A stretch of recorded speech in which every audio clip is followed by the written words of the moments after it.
Hello and welcome back students, welcome back to the doubt class. यहाँ पे आज हम डे 9 ऑफ इंग्लिश रीअरेंजमेंट से डाउट्स ले रहे हैं। तो एक्चुअली में देखिए, आप लोगों के डाउट्स तो आए नहीं थे काफ़ी ज़्यादा, मतलब किसी का डाउट आया नहीं था। एंड बहुत अच्छी बात है कि पहली बार क्लास हुआ और डाउट नहीं आया, तो हमको बहुत ही अच्छा लगा। लेकिन फिर भी हम यहाँ पे डाउट क्लास ले रहे हैं बिकॉज हमारे 3 क्वेश्चंस रह गए थे। तो 3 क्वेश्चंस में वहाँ पे कुछ फॉर्मेटिंग इशू था। मैंने आप लोगों को कल ही बोला था कि मे बी यहाँ पे कुछ फॉर्मेटिंग इशू है या फिर कुछ तो भी प्रॉब्लम यहाँ पे दिख रहा है क्वेश्चन साथ में। तो एक्चुअल में क्या था, जस्ट एक थोड़ा सा फॉर्मेटिंग एंड टाइपो एरर था, मतलब एक या दो जगह पे। लेकिन थोड़ा सा ना फॉर्मेटिंग में इशू था, इसकी वजह से रीडेबिलिटी में थोड़ा सा कंफ्यूजन हो गया था। तो चलिए कोई नहीं, आज डिस्कस कर लेंगे। अच्छा, एक चीज़ का एक क्वेश्चन ना बार बार आ रहा है कि वर्कशीट सोल्यूशन सर कब से आएंगे। आप में से काफ़ी सारे लोग वर्कशीट के सोल्यूशंस डिमांड कर रहे हैं, तो ये कब से आएंगे इसके ऊपर क्वेश्चन चल रहा है यहाँ पे। तो देखिए, वर्कशीट के जो सोल्यूशंस है बहुत ही जल्द हम शुरू कर देंगे। फिलहाल में एक्चुअल में अगर हम देखें तो हमारा ऑलरेडी 2 कोर्स चालू है। एक सीईटी वाला कोर्स तो चालू है, कल से हमारा मैथ्स का जो बेसिक्स का कोर्स है वो भी शुरू हो चुका है। तो 2 कोर्सेज चालू थे। यहाँ पे थोड़ी सी पॉसिबिलिटी कम हो रही है, एक्चुअली थोड़ा टाइम कम पड़ जा रहा है वर्कशीट सोल्यूशन लाने के लिए। हम कोशिश कर रहे हैं, हम भी इसके ऊपर कोशिश करेंगे जल्द से जल्द लेके आ जाए, लेकिन थोड़ा सा ना टाइम दे दीजिए हमको, थोड़ा सा टाइम। ये वीक के को ख़त्म होते होते by this Sunday you will get an clarification कि वर्कशीट सॉल्यूशंस कब से आने वाले हैं। ठीक है, तो बाय दिस वीकेंड, ठीक है, बाय संडे, ये संडे जो आने वाला संडे, यहाँ तक रुक जाओ, क्लैरिफिकेशन दे दूंगा उसके ऊपर। ठीक है, चलो यहाँ पे हमारा 7th क्वेश्चन था, इसको थोड़ा डिस्कस कर लेते हैं। देखो, कपिल कपिल लास्ट वाले में ना थोड़ा सा यहाँ पे कॉमा दिया हुआ था, और यहाँ पे तो एक्चुअली कॉमा पे ब्रेक करना था, बट वो थोड़ा सा ना यहाँ पे एरर हो गया था। बिकॉज मोस्टली जब एग्जाम्स में क्वेश्चंस आते हैं तो इसी टाइप से दिए गए रहते हैं। जो आपको रीअरेंजमेंट मतलब जो फिक्स होता है उसको आपको एक तरीके से वहाँ पे फिक्स दे दिया गया होता है, या फिर ये बोल्ड कर दिया जाएगा। जैसे कि यहाँ पे अगर ये कपिल है तो इसको बोल्ड कर देंगे, okay, this part will be bold, और बाकी सबको मतलब एक नॉर्मल टेक्स्ट में रखेंगे ताकि आपको समझ में। या फिर ये जो होगा ये इस नॉर्मल फॉन्ट में रहेगा, बाकी सब इटैलिसाइज्ड हो जाएगा, मतलब कि उसको इटैलिक्स में कर देंगे, तो उससे समझ में आ जाता है। ठीक है, तो यहाँ पे थोड़ा सा कन्फ्यूजन वही हो गया था। देखिए, अब यहाँ पे क्या है कि ये जो फर्स्ट पार्ट है ये पार्ट फिक्स्ड है, Kapil is in fixed part, ये यहाँ पे फिक्स्ड पार्ट है। ये जो बाकी 4 जो यहाँ पे है, मतलब कि सेंटेंस कपिल से स्टार्ट होगा और फिर वो जाके मतलब एंड होगा। तो अभी यहाँ पे हमको समझना है कि कौन सा पार्ट फर्स्ट हो सकता है। तो अब देखो, यहाँ पे अगर हम ऑप्शन देखें तो यहाँ पे अगर देखो 2 तरीका है, या तो हम सेंटेंस बना लें या तो हम ऑप्शन को देख के जज करें। तो देखो, ऑप्शन अगर हम देखें तो पी या आर बोल रहा है, मतलब कि पी या आर से मतलब कपिल लेफ्ट इन एरोप्लेन, ये भी सेंटेंस फॉर्मेशन राइट लग रहा है। कपिल हैड डिसाइडेड, अच्छा अब यहाँ पे हमको समझना पड़ेगा। सो देखो, यहाँ पे left in an aeroplane after reading a sailing magazine had decided to build his own boat 9 years earlier. तो इसका राइट आंसर क्या बन सकता है? देखो, या तो ये Kapil after reading a sailing magazine to build his Kapil to build his own boat 9 years earlier.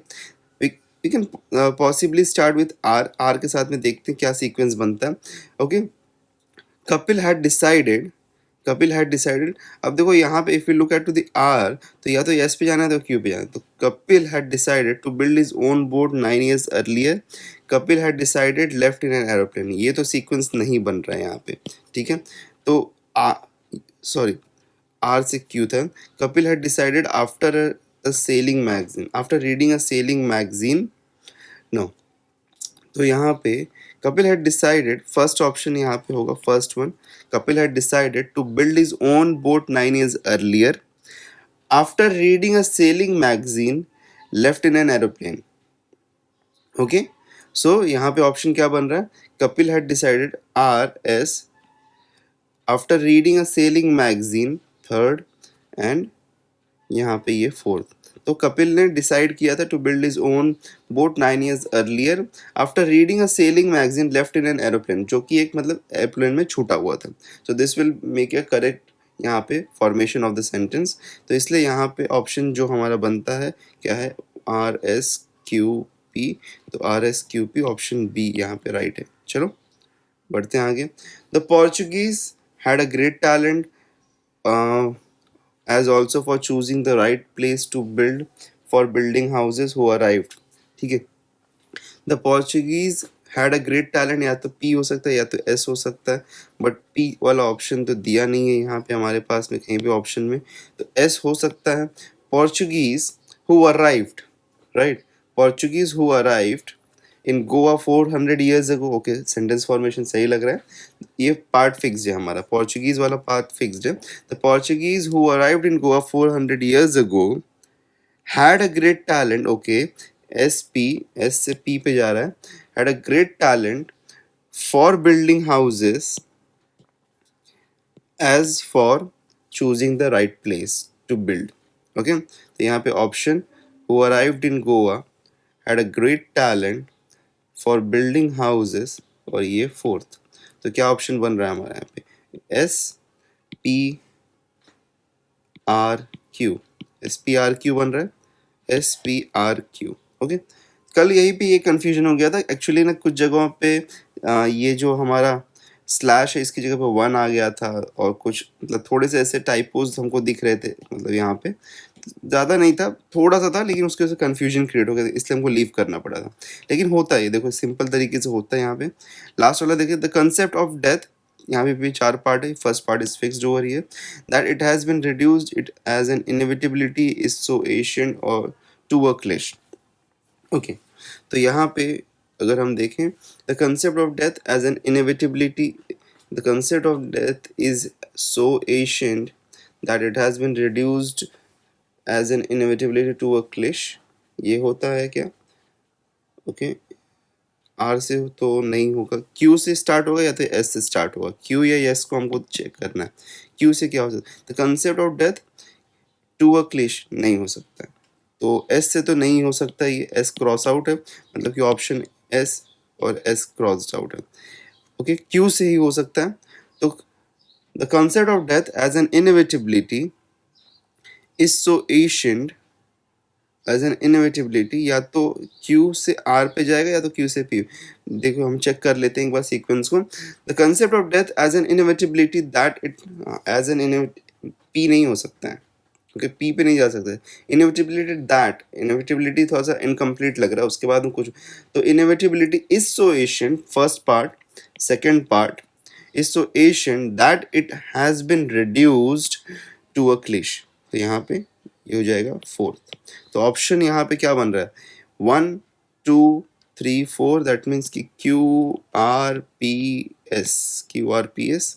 Option B is the right option. देखो मैं यहाँ पे ऑप्शन के साथ में इसलिए मैं इसको थोड़ा सा क्रॉस चेक कर रहा हूँ, बिकॉज हमको यहाँ जब दिख रहा है कि जब सेंटेंस ऑप्शन में हमको दिखता है तो ये हमारे लिए काइंड ऑफ एन हिंट है कि एस या क्यू ही दिख रहा है ना, तो मतलब कि एस या क्यू से स्टार्ट होगा. तो एस या क्यू को चेक कर लो एक बार कि एस से शुरू हो रहा है कि क्यू से शुरू हो सकता है. मतलब करेक्ट फॉर्मेशन कहाँ दिखाई देता है? अगर दिखता है करेक्ट फॉर्मेशन तो उसके साथ में शुरू. अब एस अगर रॉन्ग हो जाता है मतलब कि पहले 2 ऑप्शन कट आउट, फिर 2 बचते हैं, फिर उसके बाद उसका नेक्स्ट पार्ट सिलेक्ट करके चेक कर लो एक बार फटाफट. तो उससे क्या हो जाएगा कि आपको जल्दी यहाँ पे आप सॉल्व कर सकते हो. इसलिए मैं यहाँ पे एक वो तरीका भी आपको बता रहा हूँ कि ऑप्शन से कैसे हम यहाँ पे डील. अब यहाँ पे अगर 4 ऑप्शन यहाँ पे पी क्यू आर एस से होते चारों शुरू, तो हम यहाँ पे ये चीज़ नहीं करते. तब हमको सेंटेंस फॉर्मेशन में ज़्यादा ध्यान देना पड़ता, तब वहाँ पे हमको करेक्टनेस मिलती थी. ठीक है, तो I hope so this was clear to you. आप लोगों को क्लियर हो गया होगा ये डाउट. चलिए, अच्छा एक चीज़ ना और हम यहाँ पे थोड़ा सा प्लान आउट कर रहे थे. एक चीज़ हम ये प्लान कर रहे हैं कि कुछ लोगों का डिमांड है कि और वर्कशीट्स का. तो देखिए हम एक प्लान आउट कर रहे थे कि हम आपको ना डेली ऑल 5 सब्जेक्ट्स का वर्कशीट देंगे. इंग्लिश, मैथ्स, रीजनिंग, फिर उसके साथ में हमारा जीके जो कि अभी शुरू हो जाएगा. जीके का लेक्चर बहुत सारे लोग पूछ रहे थे. 10 अप्रैल को हमारा फर्स्ट लेक्चर है. मैंने लेट पहले बताया था, हमारा पहला इंट्रोडक्टरी लेक्चर में ही बताया था कि लेट इसलिए रख रहे हैं बिकॉज हम यहाँ पे पूरा जो करंट अफेयर्स है उसको समराइज करने की कोशिश कर रहे हैं. और जीके का थोड़ा सा ना सिलेबस वास्ट, उसको समराइजेशन थोड़ा टाइम लगता है, इसलिए हम इसके लिए थोड़ा टाइम ले रहे हैं. ओके, पर जल्दी आ जाएगा, टेंशन की बात नहीं. अगर थोड़ा सा जल्दी कुछ हो गया तो मैं यहाँ पे एक प्री प्लान भी एक लेक्चर ले लूँगा जीके के ऊपर. ठीक है, चलिए जीके हो गया और साथ में कंप्यूटर्स. तो हमारा प्लानिंग ऐसा है कि हम आपको डेली ना वर्कशीट्स प्रोवाइड करेंगे, डेली वर्कशीट्स. ठीक है, जिसमें English, maths, reasoning, GK, computer सारे सब्जेक्ट से रिलेटेड आपको मतलब कुछ ना कुछ चीज़ें मतलब सब क्वेश्चंस मिल जाएंगे. तो लगभग 150 से 200 क्वेश्चंस के आसपास मिलेंगे. ठीक है, तो ऐसा हम थोड़ा प्लान आउट कर रहे थे, but this will be A paid thing. एक नॉमिनल सा फीस रहेगा यहाँ पे, ज़्यादा फीस नहीं रहेगा, नॉमिनल. बिकॉज इसके लिए हमको हमारे टीम को एक्स्ट्रा टाइम बैठाना पड़ेगा, थोड़ा-सा एक्स्ट्रा एफर्ट्स लेना पड़ेगा उनको, तो इसलिए ना इसका एक नॉमिनल फ़ीस रहेगा, ज़्यादा फ़ीस नहीं रहेगा। एक छोटा-सा फ़ीस रहेगा इसके लिए, तो वो आपको पे, but for next 30 to 40 days आपको डेली ये प्रैक्टिस करने के लिए मिलेगा, okay. So around 150 to 200 questions यहाँ पे समवेयर अराउंड होंगे। अब एग्जैक्ट क्या होंगे, अभी देखो, जस्ट ये मेरे पास में जस्ट ये आइडिया आया है अभी अभी। तो मैं कल रात में आप लोग के लिए लेक्चर बनाया, तो जस्ट मुझे ये आइडिया है कि अगर हम कुछ ऐसे, बिकॉज कमेंट्स बहुत सारे आए थे, तो इसलिए हमने मैंने सोचा इसके बारे में।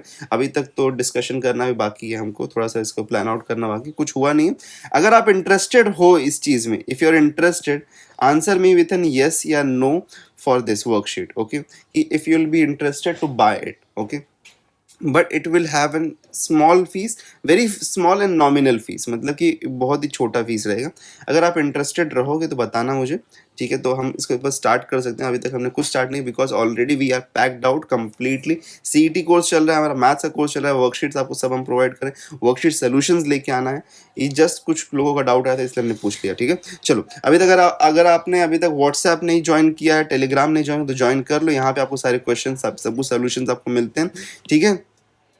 तो वर्कशीट्स वगैरह, नोट्स वगैरह सब कुछ मिल जाते हैं आपको। यहाँ पे क्यूआर कोड दिया गया, लिंक नीचे डिस्क्रिप्शन में, वहाँ पे भी जाके ज्वाइन कर सकते। टाइम टेबल के बारे में काफ़ी सारे लोग बोल रहे थे कि टाइम टेबल सर क्या है, टाइम टेबल क्या है, तो वापस से हमने शेयर कर दिया टाइम टेबल को। आप एक बार जाके वापस वहाँ से डाउनलोड कर लीजिएगा, ठीक है। मिलते हैं आज 3 बजे मैथ्स के लेक्चर में, उसके बाद 7 बजे हम शाम के लेक्चर में।